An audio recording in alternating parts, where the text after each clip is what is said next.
Fala galera, sejam muito bem-vindos ao Aquece R3. Meu nome é Dante, sou um dos líderes aqui do curso de Extensiva R3 Clínica Médica da Medway, sou médico intensivista formado pela USP. Galera, hoje vocês vão acompanhar um trecho de uma aula sensacional da nossa professora de hematologia, também formada pela USP, Luísa Lapola, e ela vai contar um pouquinho para vocês aí sobre emergências oncológicas nos pacientes com leucemia. Bora ver? Agora a gente vai conversar sobre emergências relacionadas às leucemias. Gente, isso aqui não é uma aula de emergência oncológica geral, é de emergência relacionada às leucemias especificamente. Nesse contexto eu quero frisar as três mais importantes, então síndrome de lise tumoral, neutropenia febril e síndrome de hiperviscosidade. A síndrome de lise tumoral ela é muito mais frequente nas neoplasias hematológicas do que nas sólidas, a neutropenia febril nem se fala. E a síndrome de hiperviscosidade, ela é quase que exclusiva das doenças hematológicas, e aí não somente neoplasias. Outras doenças hematológicas podem cursar com hiperviscosidade também, e é importante saber reconhecer esse quadro clínico. Começando pela neutropenia febril.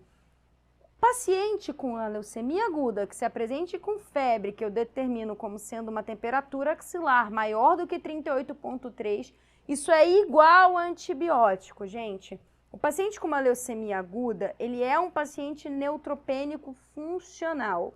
Ele deve ser tratado com um neutropênico febril. O que eu quero dizer com isso?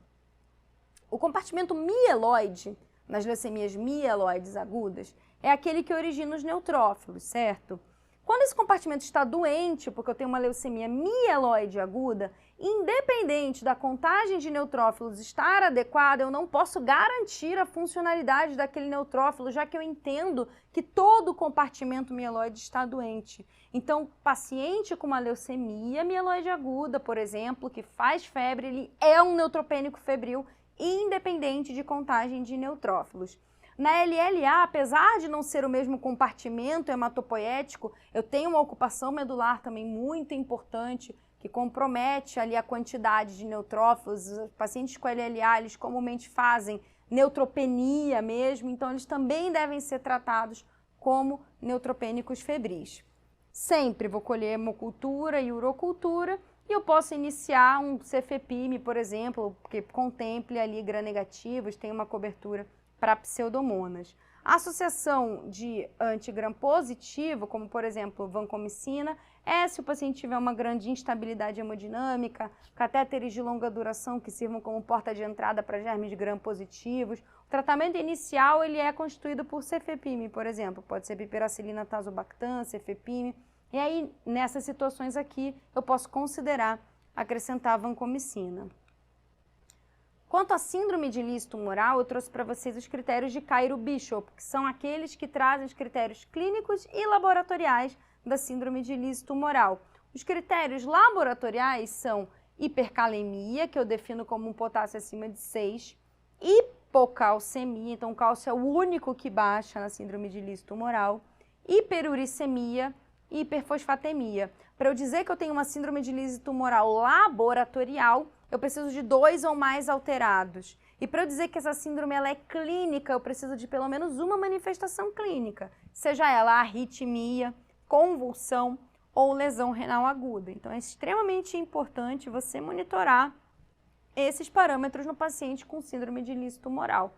Como eu falei para vocês, a síndrome de lise tumoral ela é muito mais frequente nas neoplasias hematológicas, sobretudo essas aqui que eu mostro para vocês. Então, o linfoma de Burkitt, por exemplo, um linfoma que tem um alto grau replicativo, que faz grandes linfadenomegalias, geralmente ele faz síndrome de lise tumoral espontânea. Ele está lisando ali espontaneamente. O turnover celular é tão rápido, ele produz células tão rápido, que as células saem completamente mal formadas, elas são encaminhadas à apoptose ali mesmo. Então, elas lisam espontaneamente à medida em que elas são produzidas. É uma coisa de louco.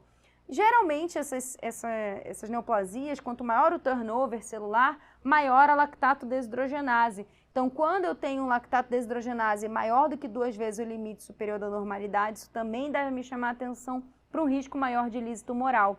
A leucemia linfóide aguda e mieloide aguda tem alto risco de lise. Quanto maior a quantidade de blastos, maior é a quantidade de lise, maior é a probabilidade dela fazer lise espontânea.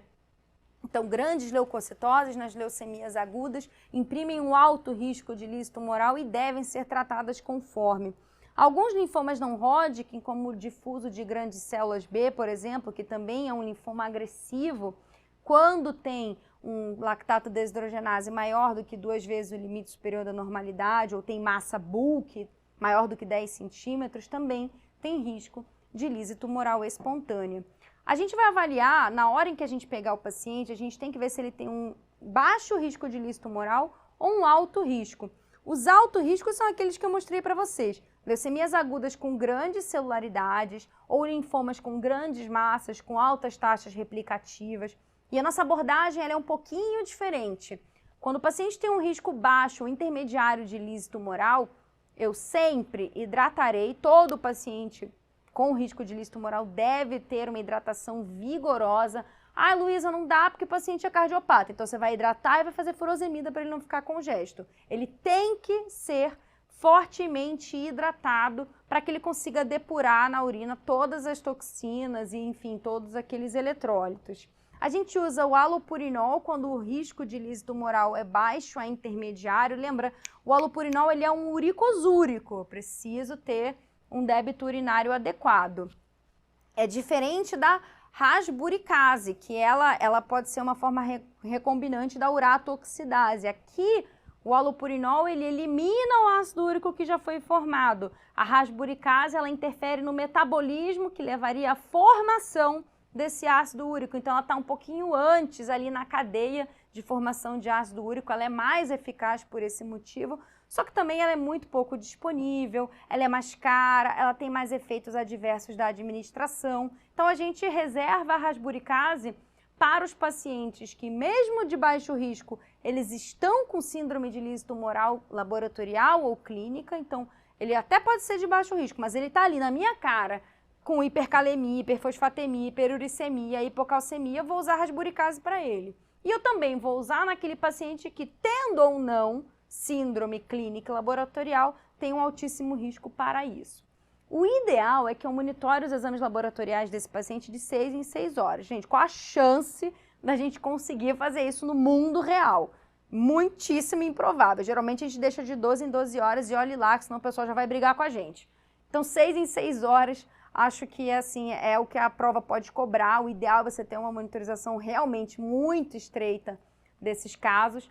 Mas a gente sabe que na vida, na prática, isso nem sempre é possível. Da síndrome de hiperviscosidade, eu trago novamente a imagenzinha do blasto para vocês realmente se familiarizarem com o blasto, para ele ficar aqui, ó, no fundo da tua consciência. O blasto, eu já falei e vou repetir, é uma célula grande. Olha o tamanhão desse blasto, gente. É realmente para você comparar com o tamanho da hemácia. É uma célula enorme. Esse aqui é bonitinho, tem até bastonete de Auer, olha que fofo. Bom, esse blasto gigantesco, ele vai servir a essa explicação porque justamente por ele ser grande e estar em grande quantidade, ele aumenta a viscosidade sanguínea. Um sangue mais viscoso, ele é deficiente em circular adequadamente, ele precipita trombose, ele precipita hipoxemia, ele dá sintomatologias importantes. Geralmente, essa hiperviscosidade ela é mais marcada quando eu tenho mais de 100 mil blastos mieloides ou mais de 150 mil blastos linfóides. Linfóide precisa ter um pouquinho mais, porque o blasto linfóide ele é um pouquinho menor do que o mieloide, mas ainda é uma célula de moderado tamanho.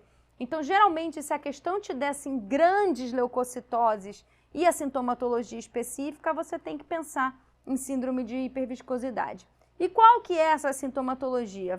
Predominantemente o paciente vai vir com zumbido, cefaleia, dispneia, então ele pode fazer o infiltrado intersticial bilateral, decorrente realmente dessa viscosidade, dessa estase sanguínea, pode fazer turvação visual, papiledema, é um marco diagnóstico da síndrome de hiperviscosidade, então é simples, é só você fazer uma fundoscopia ali na hora do paciente com suspeita de hiperviscosidade. Vocês vão ver nas questões que vocês vão fazer para a preparação pós-aula, inclusive, tem questões com sinais de papiledema para vocês destrincharem o diagnóstico de síndrome de hiperviscosidade. Então, é uma coisa que, se tiver ali na questão um exame simples para você marcar, para fazer esse diagnóstico, é o fundo de olho, que pode mostrar papiledema. De um modo geral, a minha conduta na síndrome de hiperviscosidade é diminuir essa quantidade de leucócitos da maneira mais rápida que eu conseguir. Isso pode ser feito através de métodos químicos ou mecânicos. Químicos, drogas. Drogas como hidroxiureia, se for leucemia mieloide, corticoides, se for leucemia linfóide. Então, as leucemias linfóides, elas costumam responder bem aos corticoides. Então, quando você trata com o corticoide na fase inicial, ela dá uma diminuída daquele quantitativo de células. Isso pode ajudar no manejo da lise tumoral. E tem a leucoférese ou leucocitaférese, em que você passa o sangue do paciente todinho por uma máquina de aférese. Esse sangue ele é centrifugado e a porção em que se localizam esses blastos ela é aspirada e descartada. A leucoférese é também uma estratégia de emergência para controle dessa celularidade no paciente que tem síndrome de hiperviscosidade. E aí, galera, o que acharam aí da aula? Bom, vocês já estão acompanhando a EQSR3, não fiquem de fora, a gente vai ter concurso de bolsas, vai ter o nosso lançamento no dia 27, não fiquem de fora porque vai ter muita coisa boa vindo por aí, hein? Valeu, galera, até a próxima!